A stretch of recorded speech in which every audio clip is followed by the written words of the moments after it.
Welcome to VST news. ఈరోజు మనతో పాటు లాయర్ బీజేపీ సీనియర్ నేత పృథ్వీరాజ్ గారు ఉన్నారు. ఇప్పుడు దేశం అంతటా అని కాదండి, ప్రపంచం అంతటా తిరుపతి లడ్డు వివాదం నడుస్తోంది. దాంతో పాటు ఏ సెక్షన్లు దేనికి ఉపయోగిస్తారో వారిని అడిగి తెలుసుకుందాం. నమస్తే సార్. నమస్తే అమ్మా. ఇప్పుడు తిరుపతి లడ్డు వివాదంలో ఇప్పుడే రీసెంట్గా ప్రమాణ స్వీకారం చేశారు బోమన కరుణాకర్ రెడ్డి గారు. మేము ఏ తప్పైనా చేస్తే మేమే శిక్షించుకుంటామని చెప్పి దీనిపై మీరు ఏమంటారు? దెయ్యాలట వేదాలు వాళ్ళు ఇస్తాయట. తప్పు చేస్తే మేము ఒప్పుకుంటాం అని సెన్స్ అంటే మొన్నే మనకి ఇన్ఛార్జిగా చేశారు వైసీపీ నుండి విశాఖపట్నానికి. 3 సంవత్సరాల వరకు తిరుమల తిరుపతి దేవస్థానం చైర్మన్గా ఉండి ఇష్టం వచ్చేటట్టు రేట్లు పెంచి ఇష్టం వచ్చేటట్టు పద్ధతిలో దేవుని యొక్క సన్నిధిని తప్పుడు దీంట్లో నడిపినటువంటి వ్యక్తి. వారు మొన్న ఒక ఛాలెంజ్ చేశారు 3 days బ్యాక్. నేను నిజంగా మా పార్టీ కానీ మేము కానీ నేను కానీ తప్పు చేస్తుంటే ఎక్కడైనా ప్రమాణం చేస్తాను, మీరు రాగలుగుతారా అని చంద్రబాబు నాయుడు గారిని వారు ఛాలెంజ్ చేశారు. చాలా సంతోషం. అంత పెద్ద వ్యక్తి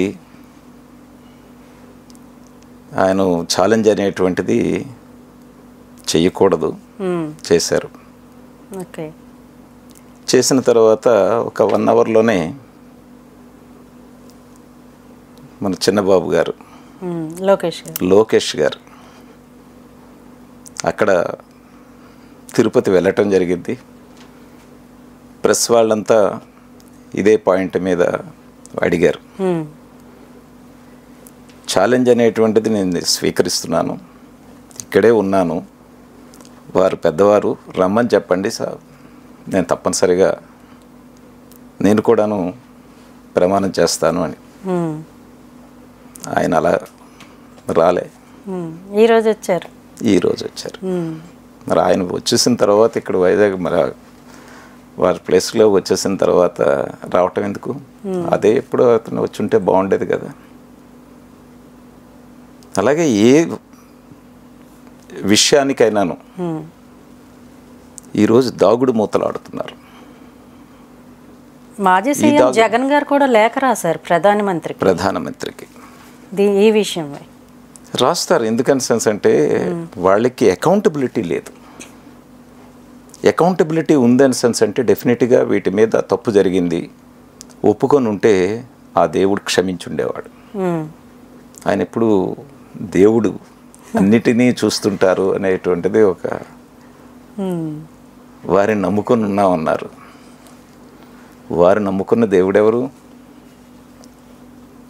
వారే చెప్పాలి. ఇప్పుడు తిరుమల తిరుపతి దేవస్థానంలోకి అన్య మతస్థులు ఎవరైనా వచ్చినట్టయితే వారు తప్పనిసరిగా డిక్లేర్ చేయాల్సినటువంటి పద్ధతి. వారి తండ్రి గారు కానీ అలాగే వీరు కానీ, నేను క్రిస్టియన్స్ని శంకించట్లేదు, వారిని ఏం తప్పు పట్టట్లేదు. ఆ గాడ్ ఫెయిత్ తీసుకునేటువంటి వాళ్ళు ఒక శ్రేష్టమైనటువంటి ఒక భవితవ్యమైనటువంటి, మీరన్నట్టు దేశంలోనే కాదు ప్రపంచంలోనే ఒక మంచి దేవుడిగా ఒక ప్రదేశముగా ఉండేటువంటి దీంట్లో వారు వెళ్ళినప్పుడు ఎవరైనాను అన్యమతస్థులు ఎవరైనా వెళ్ళినట్టయితే అక్కడ బుక్ ఉంటుంది, ఆ బుక్లో మెన్షన్ చేసి వెళ్ళాలి. ఇద్దరూ కూడా చేయలేదు. అలాగే జగన్మోహన్ రెడ్డి గారు తిరుమలలో జరిగినటువంటి ఎటువంటి భక్తి భావాలకు ఉండేటువంటి పరిస్థితుల్లో వెళ్ళినప్పుడు కానీ, బ్రహ్మోత్సవాలకు వెళ్ళినప్పుడు కానీ అతను జనరల్గా భార్యతో పాటు వెళ్ళాలి. వారి తండ్రి గారు వారి భార్యతో వెళ్ళలేదు, రాజశేఖర రెడ్డి గారు కూడా ఎప్పుడు వెళ్ళలేదు, వెళ్ళలేదు. విజయం గారు ఎప్పుడు వెళ్ళలేదు. ఓకే. అలాగే వీరు కూడాను తన భార్యమణితో వెళ్ళలేదు. దీనికి ఏ విధంగా చూడాలి? ప్రజలు ఏ విధంగా అర్థం చేసుకోవాలి? ప్రతి వ్యక్తి ఏదో చెప్పడానికి ప్రయత్నం చేస్తుంటారు, కానీ సాంప్రదాయాల్ని మర్చిపోయి ఇష్టారాజ్యంగా చేయటం అనేటువంటిది అది పద్ధతి కాదు. కాబట్టి ఇప్పుడు భూమన కానీ లేకపోతే ఇంకెవరైనా కానీ ఈ ఛాలెంజ్లు ఇవన్నీను పనికిరానివిగా నేను భావిస్తున్నాను. ఇప్పుడు కాదు చేయాల్సింది. అసలు వాళ్ళు మెయింటైన్ చేసిన రికార్డ్స్ని చూసే ఈఓ గారు దాన్ని బయటకు వచ్చింది. అది బయటికి తీసుకువస్తే వాళ్ళు ఏం చేస్తారు అనేటువంటిది ఆలోచించకుండా ఇష్టం వచ్చేటట్టు మాట్లాడుతూ ఉంటే దేశ ప్రజలను వీళ్ళని ఏ విధంగా క్షమిస్తారో అనేటువంటిది ఒకటి మనం ఆలోచన చేయాల్సినటువంటి బాధ్యత మన మీద ఉంది. అలాగే ఈరోజు తిరుమల తిరుపతి దేవస్థానంకి వెళ్ళాలి అంటే ఒక మంచి ప్రాంతానికి వెళుతున్నాము, దేవుని యొక్క ఆశీస్సులతో మనం తిరిగి వస్తాము అనేటువంటి ఆనందంతో వెళ్తుంటాం. వారి ఆశీస్సులు ఇచ్చినటువంటిది దేవుడు కాబట్టి మనకు ప్రత్యక్షంగా మనం చూడలేము, పరోక్షంగా మనకి ఎన్నోసార్లు జరుగుతూ ఉంటాయి ఎన్నో. కాబట్టి ఈ ఛాలెంజ్లు ఏవైతే ఉన్నాయో వీటన్నిటిని పక్కన పెట్టి నిజాయితీగా ప్రజలకి చేసినటువంటి తప్పు, దేవుడికి చేసినటువంటి తప్పుని క్షమాగుణంతో వాళ్ళు ముందుకు వస్తే బాగుంటుందని నేను ఆలోచన, నా యొక్క ఆవేదన కూడా. అంటే వాళ్ళ వాదన ఎట్లా ఉందంటే వైసీపీ వాళ్ళది స్టీల్ ప్లాంట్ని పక్కదారి పట్టించేందుకే ఈ లడ్డూ వివాదాన్ని తెరపైకి తీసుకొచ్చారు అని వాళ్ళు అంటున్నారు. మీరేమంటారు సార్ దీనికి? స్టీల్ ప్లాంట్ అనేటువంటి అంశం వేరేగమ్మా, దాన్ని చూసుకుందాం. ఎందుకంటే అది మీరు నన్ను ఇంట్రడ్యూస్ చేసేటప్పుడే బీజేపీ సీనియర్ నాయకులు అని చెప్పారు. అటల్ బిహారీ వాజ్పేయి గారు ఈ దేశ ప్రధానమంత్రిగా ఉండేటప్పుడు 1300 కోట్ల రూపాయలు మూలధనాన్ని తీసుకొని వచ్చి స్టీల్ ప్లాంట్ని పరిరక్షించారు. ఇప్పటికీ కూడా మోడీ గారు దీంట్లో మేము అమ్మేస్తాం లేకపోతే క్లోజ్ చేస్తాం అనేటువంటిది ఎప్పుడు చెప్పలేదు. వారు చెప్పలేదు. కానీ ప్రైవేటీకరణ కాదు, అది ప్రైవేటీకరణ కాదు. అదే చాలా మంది తప్పుడు ఆలోచన, ముఖ్యంగా కమ్యూనిస్టులు చేస్తుండేటువంటి ఆరోపణ. ఇది మనం అందరం అర్థం చేసుకోవాల్సినటువంటి బాధ్యత ఉంది. నిజంగా అమ్మేస్తాము లేకపోతే దాన్ని ఇంకొకలాగా చేస్తాము, ప్రైవేటైజేషన్ చేస్తామని అరెస్టులకు పంపిస్తామని చెప్పేసి చెప్తున్నారు, కానీ వాళ్ళు సైడ్ ట్రాక్ చేస్తామని చెప్పట్లేదే. ఎందుకు ప్రజలను మోసం చేస్తున్నారు? రోజుకొక ఏదో వస్తుంది. ఈ రోజు వరకు పనిచేస్తున్నారు కదా, ఎలక్షన్ల ముందు హామీలు ఇచ్చారని. కానీ ఇదే పెద్ద మనిషి ఇదే సీఎంగా ఉండేటప్పుడు ఎన్నిసార్లు ఆ యొక్క టెంట్ దగ్గరికి, వాళ్ళు వేసినటువంటి టెంట్ దగ్గరికి వచ్చారో చెప్పండి. పవన్ కళ్యాణ్ గారు వచ్చారు, అక్కడ దీక్షలో కూర్చున్నారు. చంద్రబాబు నాయుడు గారు తన టూర్లో వస్తూ వారు కూడా చెప్పారు, నేను ఇది రక్షిస్తాము అని చెప్పి. కాబట్టి ప్రజలకి ఎవరికి, అందులో ఉద్యోగస్తులు ఎవరికి రక్షణ లేకుండా చేయట్లేదు. మరి వాజ్పేయి గారు చేసిన దాన్ని ఎందుకు చెప్పలేకపోతున్నారు? ఎందుకు చెప్పరు? కాబట్టి ఈ విషయం మీద సుదీర్ఘమైనటువంటి చర్చ జరగాల్సిందే. జరగడానికి మేము సిద్ధంగా ఉన్నాం, జరిపించడానికి వచ్చిన రమ్మంటే వస్తాం, ఎవరితోనైనా డిబేట్లో వస్తాం. ఓకే. కాబట్టి తప్పుడు మార్గాల్లో ఎంచుకొని ప్రజల్ని మభ్యపెట్టడానికి చేయకూడదని నా ఉద్దేశం. నిజాలు చెప్పాలి, నిజం చెప్పాలి, జరుగుతున్న చెప్పాలి. ప్రైమ్ మినిస్టర్ గారిని కలవండి, ప్రెసిడెంట్ ఆఫ్ ఇండియాని కలవండి, రాష్ట్రపతిని కలవండి, మాకున్న బాధలు ఇవి, మాకున్న ఇవి, ఇంతమంది ఉద్యోగాలు ఉండి ఏమీ చేయలేకపోతున్నామని. దీన్నే అంటారు ఎద్దంటి కట్ట పోతునేటికి వెళ్తుంది. అలా ఉంది పరిస్థితి అక్కడ. మొత్తానికైతే హ్యాట్రిక్ కొట్టారు ప్రధాని మోడీ గారు. అయితే ప్రతిపక్షాలు ఎప్పుడు ఏదో ఒకటి ఆరోపణ చేస్తూనే ఉంటాయి, మేము కూడా చేస్తుంటాం కొన్నిసార్లు. అదేవిధంగా రీసెంట్గా నేను విన్న వార్త సార్, ఎప్పుడు ఆయన పదవిలోకి వచ్చిన గుజరాత్నే ఎక్కువ డెవలప్మెంట్ చేస్తున్నారు, మిగతా రాష్ట్రాలని పట్టించుకోవట్లేదని. ఏ రాష్ట్రం పట్టించుకోలేదని చెప్పండి అమ్మా. కేరళ వరదలు వచ్చాయి, పట్టించుకోలేదు. అంటే ప్రాజెక్టుల పరంగా కానీ ప్రాజెక్టులు ఇవ్వలేదా? ఆంధ్రప్రదేశ్కి ఇవ్వలేదా ప్రాజెక్టులు? మొన్నే మన యొక్క బడ్జెట్ సెషన్లో అంటే కూటమి వచ్చాక అనౌన్స్ చేశారు. కూటమి ఎందుకు? మరి అరే మా దగ్గర డబ్బులు ఉన్నాయి, మీరు ముందు వర్క్ చేయండి, వర్క్ చేసిన తర్వాత మీ డబ్బులు మీకు ఏదైతే అంతా ఒకేసారి ఇచ్చారు కదమ్మా. ఎవరైనా ఏ దేశమైనా ఏ రాష్ట్రమైనాను ఒకేసారి డబ్బులు ఇవ్వరు కదా, ఫేజ్డ్ వైజ్ మేనర్లో ఇవ్వాలి. మీకు ఇచ్చారే ఆ ఛాన్స్. అంటే 151 స్థానాలని మీకు వచ్చి దేశ ప్రజలందరూ మిమ్మల్ని ఉంచి ఉజ్వల స్థితికి దేశాన్ని రాష్ట్రాన్ని తీసుకుని వెళతారని ఊహించి మీకు ఇచ్చారే. ఇద్దరు మినిస్టర్లు పోలవరం ప్రాజెక్టులోకి వచ్చారు. ఒకటి అనిల్ గారు, రెండోది మన డాన్స్ వీరుడు అంబటి రాంబాబు గారు. వీళ్ళిద్దరూ చేసినది ఏం చేశారు? ఎన్నిసార్లు మోడీ గారిని కలిశారు, ప్రధానమంత్రిని, మోడీ గారిని కాదు ప్రధానమంత్రిని ఎన్నిసార్లు కలిశారు? తత్సంబంధమైనటువంటి మినిస్ట్రీని కలిశారా? ఇక్కడే కూర్చొని ఎక్కడే డాన్సులు వేసి ఎక్కడే పరువులు తీసేటువంటి వ్యక్తులు ఇష్టం వచ్చినట్టు మాట్లాడితే ప్రజలకి అన్నీ అర్థం ఉన్నాయి, అర్థం అవుతున్నాయి. జరుగుతున్నది ఏమిటి? మరి కూటమి వచ్చిన తర్వాత డబ్బులు ఇచ్చామని అంటే ఎప్పటికీ ఇవ్వాలనేటువంటిదే కదా. ఆ రోజు చంద్రబాబు నాయుడు గారు కూడా చెప్పారు, మట్టి నీరు తీసుకొని వచ్చారని చెప్పారే 2018-19లో. నేను చాలా డిబేట్స్లో మాట్లాడాను దాంట్లో. మరి ఇప్పటికీ ఇస్తున్నారు.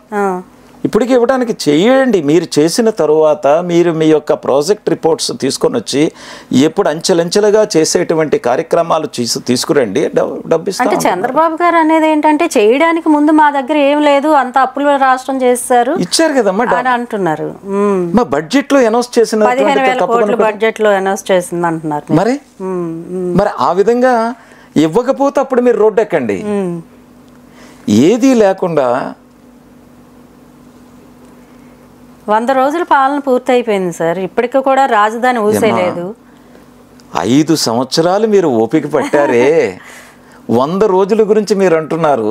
5 సంవత్సరాలు ఈ రాష్ట్రాన్ని సర్వనాశనం చేసేటప్పుడు ఎవరు మాట్లాడలేదు.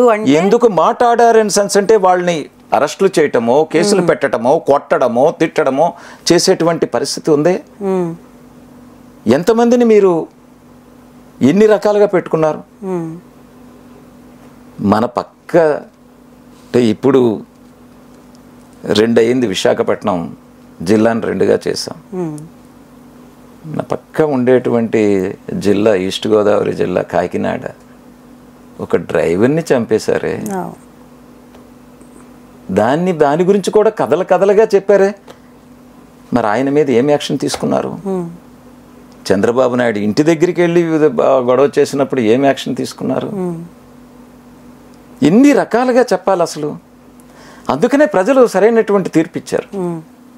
రెండోసారి కూటమిలో ఉండేటువంటి వాళ్ళందరూ ఏవైతే వీళ్ళు చేసినటువంటి తప్పుడు పనులు కానీ, దౌర్జన్యాలు కానీ, దాక్షగాలు కానీ, వీటన్నిటినీ పక్కన పెట్టి రాష్ట్రానికి ముందుకు తీసుకొని వెళ్ళాలని ప్రయత్నం చేస్తుండేటప్పుడు మీరు ఈరోజు సపోర్ట్ చేయాలి. అయ్యో మేము తప్పు చేశామే, వాళ్ళు చేస్తున్నారు కాబట్టి వాళ్ళకి మేము పూర్తి సహకారం ఇస్తామని చెప్పేటువంటి పద్ధతి పోయి వాళ్ళు చెప్తుంది ఏంటమ్మా? అంటే మీరు అన్నట్టు అర్థం చేసుకునేది ఎవరంటే కొంచెం ఎడ్యుకేటెడ్ పర్సన్స్, ఇట్లా ఎంప్లాయీస్ అర్థం చేసుకోగలరు. నేను స్వయంగా విన్నాను సార్, నా జర్నీలో మాస్ పీపుల్స్ అనడం ఏంటంటే, ఈ పాటికి జగన్ ఉంటే డబ్బులు పడేవి, ఈయన వచ్చి అసలుకే పట్టించుకుంటలేదు, ఈ వాదన నేను విన్నాను సార్. మీరే ఎప్పుడు ఉన్నారమ్మా? స్వయంగా మీరే ఇప్పుడు అన్నారు. 100 రోజులైంది రాష్ట్రానికి డబ్బులు లేవని వీళ్ళు ఎక్కడెక్కడ ఎన్ని కన్నాలు పెట్టారమ్మా. ఆ డబ్బంతా ఎవరి చేతిలో ఉంది? ముందు అవి తీయమని చెప్పండి. ఓకే, మీరు ప్రెస్గా మీరు చెప్పండి, అడగండి. అడుగుతాం సార్, పబ్లిక్ తప్పనిసరిగా అడగండి. ఎందుకు మీరు ఇంత డబ్బు ఎక్కడి నుంచి? దేవుడు ఆభరణాలే దొంగతనం చేసినటువంటి వాళ్ళు, దేవుడు తాలూకా పవిత్రముగా పూజించేటువంటి వ్యక్తి తాలూకా లడ్డూనే తప్పుడుగా చేసినటువంటి వాళ్ళు వీళ్ళ చేసేది, మాట్లాడేది. కూటమి గురించి కానీ, మోడీ గారి గురించి కానీ, లేకపోతే మరి ఎవరినైనాను. సరే, ఈరోజు మీకు సిద్ధాంతులే కాదు, ఈ భారతదేశ ఔన్నత్యాన్ని, సంస్కృతిని, సాంప్రదాయాల్ని నిలబెడుతుండేటువంటి మహా ఋషులు, అలాగే జ్ఞానులు, వీళ్ళందరూ ఈరోజు అయ్యో పాపం ఇలా జరిగిందా అనేటప్పుడు దాన్ని కౌంటర్ అటాక్గా చేస్తున్నారు. కానీ లేదు, జరిగింటే తప్పు జరుగుంటే మేము క్షమించండి మమ్మల్ని అని ఒక్కసారి రోడ్డు మీదకి రమ్మని చెప్పండి, ప్రజలు క్షమిస్తారు కదా. క్షమాగుణం అనేటువంటిది ఈ భారతదేశంలోనే ఉన్నది, ఇంకెక్కడా లేదు. ఇది హిందూ దేశం. మీరు అన్నట్టు భారతదేశంలో క్షమాగుణం ఉన్నది, దాని గురించి మాట్లాడుకుందాం సార్. ఏవైనా అత్యాచారాలు, హత్యలు జరిగినప్పుడు ఇలాంటి క్షమాగుణాన్ని పెట్టడం కరెక్టేనంటారా? అదే చెప్తున్నాను. హత్యలు ఇవి ఉన్నాయి కదమ్మా, వాటికి శిక్ష విధించాలనేటువంటిది ఉంది కదా, దానికి కూడా ఒక పద్ధతి ఉంది కదా.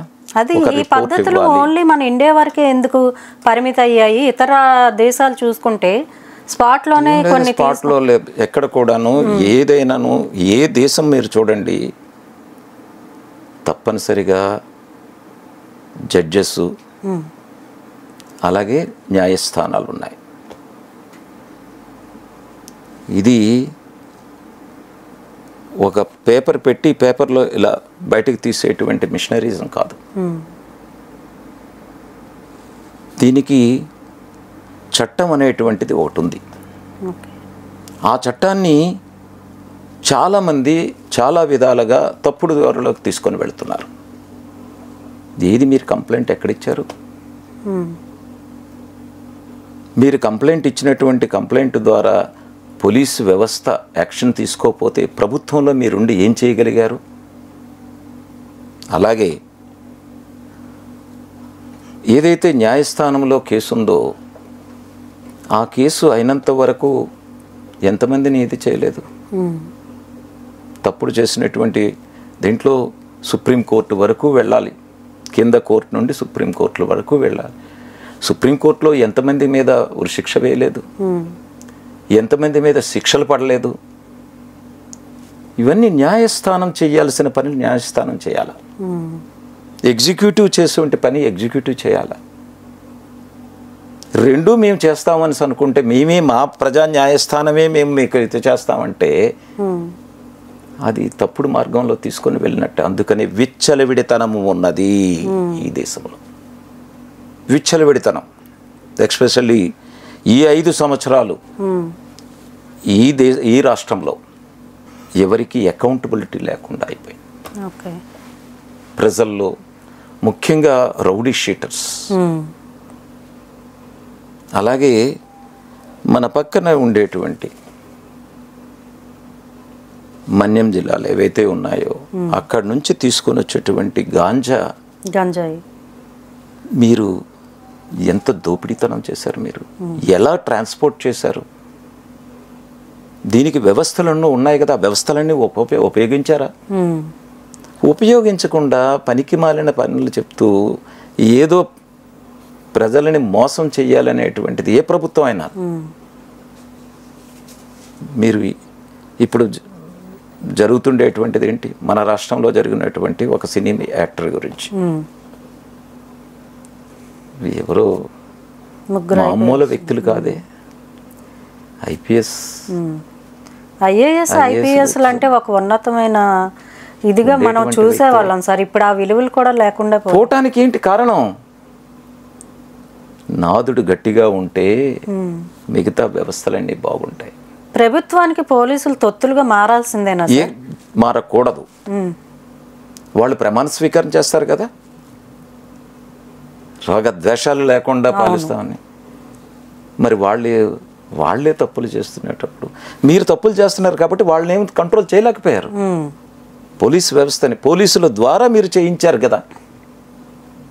ఈరోజు ఇతని నమ్ముకొని కాదా అతని తాలూకా భక్తజనాన్ని నమ్ముకున్నటువంటి, జగన్ గారిని నమ్ముకునేటువంటి ఐఏఎస్ ఆఫీసర్లు, ఐపీఎస్ ఆఫీసర్లు ఎక్కడున్నారు? ఇప్పుడు జైల్లోకి వెళ్ళేటువంటి పరిస్థితి వచ్చింది కదా. ఎందుకు అది చేయాల్సినటువంటి పరిస్థితి? ఈవెన్ చంద్రబాబు నాయుడు గారు రేపు ఇలాంటి వ్యవస్థ సృష్టించిన దానికి కూడాను ఎక్సెప్షన్ ఉండదు. మమతా బెనర్జీ గారు చేస్తున్నారు. ఒక ఎడ్యుకేటెడ్ ఒక డాక్టర్ అమ్మాయి మీద అత్యాచారం జరిగితే ఈ రోజు కూడా దాన్ని ఇది చేస్తున్నారు. ఎంత అన్యాయం! భారతదేశంలో మహిళలకి గౌరవం ఇవ్వాలి అనేటువంటిది అనాదిగా అందులో ఒక మహిళా సీఎం ఉండి, కాబట్టి ఈ వ్యవస్థలని ఒక ప్రక్షాళనం చెయ్యాలనేటువంటి దృక్పథంతో వచ్చినటువంటి మోడీ గారు చేయటానికి వస్తే సహకరించినటువంటి ప్రభుత్వం. సిబిఐ మా రాష్ట్రానికి రావద్దని మెమోలు వేసినటువంటి వాళ్ళు, మెమోలు తీసినటువంటి వాళ్ళు. ఈడీ సిబిఐ మోదీ చేతుల్లోనే ఉందన్న వ్యాఖ్యలు కూడా విన్నాం. ఏ గవర్నమెంట్ వచ్చినా అలాగని అంటూనే ఉంటారు. అది తప్పది. మీరు అడిగారు కదా, ఇప్పుడు ఇండిపెండెంట్ వ్యవస్థలో ఈ ఐఏఎస్ ఆఫీసర్లు కానీ ఐపీఎస్ ఆఫీసర్లు కానీ ఎందుకు తొత్తులుగా తయారవ్వాలి? వాళ్ళు విద్యుత్ ధర్మాన్ని ఎందుకు నిర్వర్తించట్లేదు? వాళ్ళు తీసుకునేటువంటి నిర్ణయాలు దేశానికి, రాష్ట్రానికి ఉపయోగపడేటువంటి, ప్రజలకి ఉపయోగపడేటువంటి ఉన్నాయా లేదా చూడాల్సినటువంటి. గవర్నమెంట్ తప్పు చేయొచ్చు, కానీ విద్యావేత్తలుగా మీరు చేసినటువంటి తప్పేమిటి? కాబట్టి వీటన్నిటి మీద చర్చ జరగాల్సిందే, సుదీర్ఘమైన చర్చ జరగాలి నా ప్రకారంగా. తప్పకుండా సార్. ఎవరు ఏం చేసినా ఆ తప్పుని మనం ఖండించి తీరాలి. ప్రజల్లో ఆ చైతన్యం రావాలి. ఆ చైతన్యం వచ్చింది. మనం ఈ 100 రోజుల ముందు ఎలక్షన్లకి 161 స్థానాలు ఇప్పించారు. ఎందుకు ఇప్పించారు? కూటమికి నువ్వు అన్యాయం చేసావు కాబట్టి, అక్రమాలు చేసావు కాబట్టి దేశ రాష్ట్ర ప్రజలని ఇది చేశారు. ఎంతమందికి లబ్ధిదారుల్ని మీరు ఇది చేశారమ్మా? ఎంతమందికి ఇల్లు ఇచ్చారు? మోడీ గారు అంటే కాదు, భారతదేశంలో ప్రధానమంత్రిగా ఇచ్చినటువంటి హౌసింగ్ స్కీమ్స్ ఎన్ని మీరు ఇంప్లిమెంట్ చేశారు? వీటిని అన్నీ అడిగితే అకౌంటబిలిటీ ఎవరు చెప్పాలి? పోయిన గవర్నమెంటే చెప్పాలి కదా. ఎందుకు చెప్పలేదు? మన విశాఖపట్నానికి సంబంధించి ఎన్ని ఇళ్ళు కట్టారు? చంద్రబాబు నాయుడు గారు కట్టినటువంటి ఇళ్ళు ఏవైతే ఉన్నాయో దాన్ని కూలదోశారు. కొన్ని ఏమో కూలదోసకుండా అవి పడిపోయేటట్టు చూసినటువంటి సందర్భాలు కూడా మనం చూసాం. అంటే ఆయనకి పేరు రాకూడదు, నాకు పేరు రావాలి, నాకు పేరు రాకూడదు, ఆయన పేరు రావాలి అనేటువంటి ఏ వ్యక్తి చేసినా తప్పే.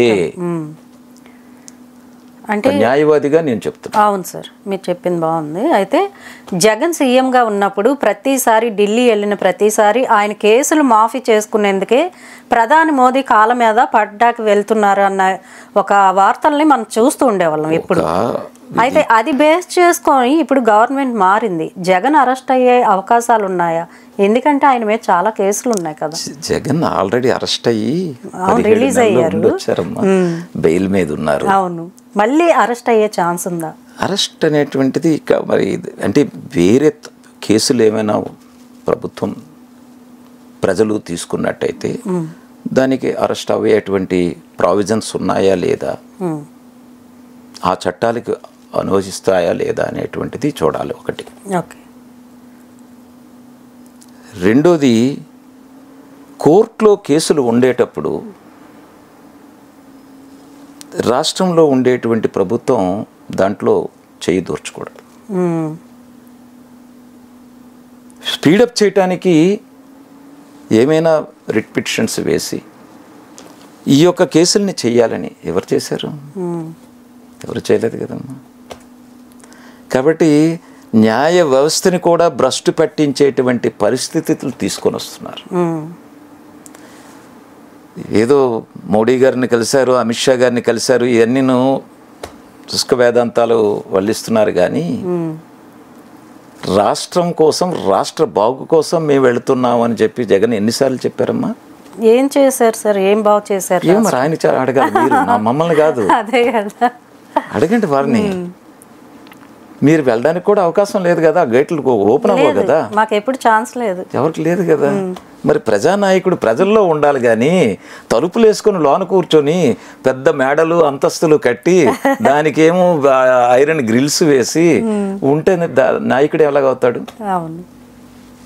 కాబట్టి ఇవన్నీ ఆయన ఇంటికి వెళ్ళడానికి అంత కంచేసుకో, ఆ రోడ్డు అంతాను లేదు. ఏ సీఎం కూడా ఎమ్మెల్యేలకు అవకాశం లేదు, ఎంపీలకు అవకాశం లేదు, ఐఏఎస్ ఆఫీసర్లకి అవకాశం లేదు, అతనికి తొత్తులుగా పనిచేసినటువంటి వ్యక్తులకి అవకాశం ఉంది లోనికి వెళ్ళడానికి. ఓకే సరే, అయితే ఇప్పుడు నిందితులు అని ఒక ముద్ర పడినప్పుడు A1, A2, A3గా విభజిస్తూ ఉంటారు. అది ఏ క్యాలిక్యులేషన్ చొప్పున అలా విభజిస్తారు సార్? అంటే క్యాలిక్యులేషన్ కాదు, అంటే A1 అంటే ఏంటి, A2 అంటే తప్పు ఏ విధంగా ఎలా జరిగింది, ఎవరి ద్వారా జరిగింది, అక్కడి నుంచి ఎవరు ప్రోద్బలంతో జరిగింది, అది బేస్ చేసుకొని పోలీసు వారు తయారు చేసేటువంటి ఎఫ్ఐఆర్ వస్తుంది, ఫస్ట్ ఇన్ఫర్మేషన్ రిపోర్ట్. ఓకే, అది ఎన్సైక్లోపీడియా కాదు. Okay sir. ఇప్పుడు ఒక్కోసారి తప్పుడు ఎఫ్ఐఆర్ ఇష్యూ చేసిన క్వాష్ చేసేటువంటి సందర్భాలు చాలా ఉన్నాయి, హైకోర్టు కానీ సుప్రీంకోర్టు కానీ. సార్, మీ లాయర్ వృత్తిలో ఇప్పటి వరకు ఎన్ని కేసులు వాదించుంటారు మీరు? నేను కౌంట్ లేదమ్మా, నాకు 40 సంవత్సరాలు. అంటే ఎప్పుడైనా అరే ఈ కేసు వల్ల మనకి ప్రాణహాని ఉందా అన్న టఫ్ కేసుని మీరు వాదించారా? ఇప్పుడు అంత అవకాశం రాలేదండి, అంటే నేను అడ్వకేట్ను, తర్వాత బీజేపీ లీడర్ని, కాబట్టి సో మీ దగ్గర అవకాశం రాలేదు. కానీ వైజాగ్లో మాత్రం ప్రజలు చాలా సుభిక్షంగా ఉంటారమ్మా. వాళ్ళంతా కర్టిషియస్గా ఎగనిస్ట్గా వెళ్ళడం ఉండదు, చాలా తక్కువ. ఎవరైనా వాళ్ళు వచ్చి ఈ రాష్ట్రాన్ని దోపిడీ చేయటానికి కానీ, లేదా వాళ్ళు అంటే ఈ గాంజా వ్యాపారం ఇవన్నీ చేసినటువంటి వాళ్ళు కానీ, రౌడీ షీటర్స్ కానీ, వీళ్ళందరూ చేస్తూ ఉంటారు, కానీ అందరూ కాదు. విశాఖపట్నం ఒక మంచి ప్లేస్, మనం గౌరవించాలి. అలాగే ప్రజలు కూడాను చాలా మంచి వాళ్ళు. మరి విశాఖపట్నాన్ని ఆర్థిక రాజధానిగా చేయడం కరెక్టే అంటారా? డెవలప్మెంట్ ఆయన అడగండి అమ్మా, ఆర్థిక రాజధాని చేశాడు, లేకపోతే ఇక్కడ ఇప్పుడు చంద్రబాబు గారు కూడా అంటున్నారు కదా, కొండలు గుట్టలు ఇవన్నీ ఆర్థిక, ఆయన ముందే చెప్తున్నారు, ఇప్పుడే కాదు, 2014లో గెలిచినప్పుడు కూడా చెప్పాడు ఆర్థిక రాజధాని చెయ్యాలి. ఎందుకంటే మనం విభజించబడ్డాం, రెసిడ్యూరీ స్టేట్, కాబట్టి దాన్ని సబ్జెక్ట్ వేరమ్మా. ఆ సబ్జెక్ట్లోకి ఇంకొకసారి వెళదాం. అసలు కూటమి భారతదేశంలో తప్పకుండా వెళ్దాం. మనకి జరిగినటువంటి బైఫర్కేషన్ ఏ విధంగా జరిగింది, ఏమిటి, దానివల్ల మనకి ఎంతవరకు మాట్లాడచ్చు. ఇప్పుడు కూటమి విజయం వెనుక పవన్ కళ్యాణ్ గారి హస్తమే మెయిన్గా ఉందని అందరికీ తెలిసిన విషయమే. దీనిపై మీరు ఏమంటారు? పవన్ కళ్యాణ్ గారు ఒక శక్తిగా ఉన్నారు, శక్తి. మోడీ గారు కూడా ఒక శక్తి. అంటే పవన్ కళ్యాణ్ గారు మోడీ గారిని ఒప్పించకపోతే ఈ కూటమి అనేది ఏర్పడేది కాదు. చంద్రబాబు నాయుడు గారు కూడా వెళ్ళారు కదమ్మా, వెళ్ళినా అప్పటికి మోడీ గారికి ఈయనకి నిప్పు ఉప్పుగా ఉంది కదా. నాయకురాలు పురంధరేశ్వరి గారు కూడా వెళ్ళారు కదమ్మా.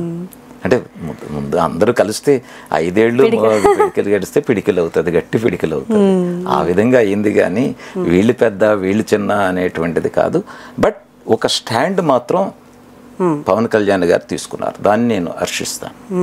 ఎప్పుడైతే విశాఖపట్నంలో జరిగినటువంటి ఇష్యూ ఏదైతే ఉందో దాని తరువాత అతను అతనిలో ముందు అతని ప్రక్షాళన స్టార్ట్ అయింది. తరువాత ఇది చేశారు. ల్యాండ్ టైటిలింగ్ యాక్ట్ గురించి చాలామంది మేము అడ్వకేట్స్ 3 నెలలు మేము చేస్తే అపఖ్యాతిగా చేసినటువంటి వాళ్ళు కూడా ఉన్నారు మాకు. ఎందుకు ఇది ఏముండదు, ఇది అవ్వదు అని. లాస్ట్లో అదే దాని తర్వాత వచ్చింది, అందుకనే 3వ సంతకం పెట్టారు. అవును, అదే పని చేశారు. ల్యాండ్ టైటిలింగ్ రివర్స్ అయిపోయింది. న్యాయవాదులు రోడ్డెక్కాం. అవును, న్యాయవాదులు రోడ్డెక్కాం. ప్రజలు మాకు అందరూ సహకరించలేదు, ముందు అసలు పట్టించుకోలేదు. మా టెంట్ అక్కడ ఉంటే ఆ దీక్ష టెంట్, ఆ టెంట్ని చూస్తూ వెళ్ళిపోయారు. ఎందుకు ఇవి చేస్తున్నారు వీళ్ళు, జరిగే పని అని అడిగేవాళ్ళు కూడా మాకున్నారు. కాబట్టి అమ్మా, మనం ఏదైనా ఒక మంచి పనిని చేసినప్పుడు కొన్నాళ్ళు దాన్ని హర్షించకపోవచ్చు, ఎప్పుడో ఒకరోజు హర్షించడం జరుగుతుంది. ఆ విధంగా ప్రజల యొక్క నాడి, ప్రజల యొక్క దీక్ష, ప్రజల యొక్క ఆలోచన విధానాలు కూడా ఉంటాయి. ఒక పక్క లాయర్గా, మరో పక్క బీజేపీ నాయకుడిగా ఎలా టైం సరిపోతుంది సార్ మీకు? అంటే కొన్ని అడ్జస్ట్మెంట్ చేసుకోవడం. బీజేపీ వల్ల హిందూ మతాన్ని పెంపొందిస్తూ ఉన్నాము, అయినా సరే ఇండియాలో అన్య మతస్థులు పెరగడానికి మెయిన్ రీజన్ ఏంటి? తప్పమ్మా, ఒక్క హిందూ మతాన్నే మనం చేయట్లేదు, అన్ని మతాలని సమాన దృష్టిలో చేస్తున్నాం. ఓకే, కానీ ఒక్కొక్క మతంలో ఉండేటువంటి వ్యక్తుల తాలూకా ఆలోచన విధానం కానీ వాళ్ళ చేష్టలు కానీ దాని మీద, అంటే మణిపూర్ లాంటి హింసాకాండ ఇలాంటి కొన్ని సంఘటనలు అందరికీ తెలిసిన విషయం. అక్కడ ఎందుకు, ఏమి, ఎవరి ద్వారా జరిగిందో అనేటువంటిది తెలుసు. మరి మణిపూర్లో జరిగినటువంటి దీంట్లో అది బీజేపీకి అంటగట్టడానికి ప్రయత్నం చేశారే, మరి ఏమైంది? ఇప్పుడు ఎందుకు జరగట్లేదు? దానికి పటిష్టమైనటువంటి నాయకత్వం, ఆ గుణము, ఏది జరిగినా ఇది దేశ ప్రజల కోసం చేస్తుండేటువంటి ప్రక్రియ అనేటువంటి ఉద్దేశంతో మోడీ గారు వెళుతున్నారు. కాబట్టి ఈ రోజులో ఒక్కొక్క రాష్ట్రం ఒక్కొక్కలా మాట్లాడుతుంటారు మా నాయకుడి గురించి. కేరళలో మాకు ఏమీ చేయట్లేదు, మాకు ఇది, అతను కేరళ రావడానికే కొంత ఇబ్బంది పెడుతున్నారే, వెస్ట్ బెంగాల్ రావడానికి ఇబ్బంది పెడుతున్నారే, దాని వెనక ఎవరున్నారు అనేటువంటిది ఆలోచన చేయాల్సినటువంటి బాధ్యత దేశ ప్రజలు కూడా ఆలోచించాలి కదమ్మా. అది నేను అంటుంది. మోడీ గారు చాలా, అటల్ బిహారీ వాజ్పేయి గారు ఈ దేశానికి ఒక ఆదర్శ ప్రధానమంత్రి కావాలి. వారి తరువాత మోడీ గారు, అందుకనే ప్రజలు మళ్ళీ 3వసారి తీర్పు ఇచ్చారు. దానికి ఇప్పుడు ప్రజల్లో కొంతమంది కుహనా రాజకీయ నాయకులు ఉంటారు, ఎవరైతే ఉన్నారో వాళ్ళు తగ్గిపోయాయి కదా సీట్లు. అంటే మోడీ చరిష్మా తగ్గిపోయింది. ఏం తగ్గిపోయింది? ఈరోజు చూశారు కదా, ఈరోజు మీరు ఇక్కడే ఉన్నారు కదమ్మా, న్యూస్ చూస్తే అమెరికాలో అతనికి బ్రహ్మరథం పెడుతున్నారే. మరి రష్యా వెళ్ళారే. అలాగే ఎక్కడైతే రష్యాకి ఉక్రెయిన్కి గొడవ జరుగుతుందో ఈ 2 దేశాలకి వెళ్ళి శాంతి కాముకులుగా చేయమని చేశారే. ఎందుకు చేస్తున్నారు ఆయన? భారతదేశం కాదు, విశ్వ భారత రావాలి అనే దీంట్లో వాళ్ళు ముందుకు వెళ్తారు. చాలా, అంటే మాకు తెలియని విషయాలు, తెలిసిన విషయాలు, మీ టైంని మా ఇంటర్వ్యూ కోసం స్పెండ్ చేసి మా స్టూడియోకి రావడం మాకు చాలా ఆనందదాయకం sir. Thank you very much. ధన్యవాదాలు. మీకు అందరికీ నమస్కారాలు. సో ఇవ్వండి, ఈరోజు మనం ఆయన లాయర్గానే కాకుండా బీజేపీ దేశంలోని పరిస్థితులు అన్నిటిపైన చక్కగా వివరించారు పృథ్వీరాజ్ గారు. సో మరొక నాయకుడితో మీ ముందుకు వస్తాము. చూస్తూనే ఉండండి VST న్యూస్.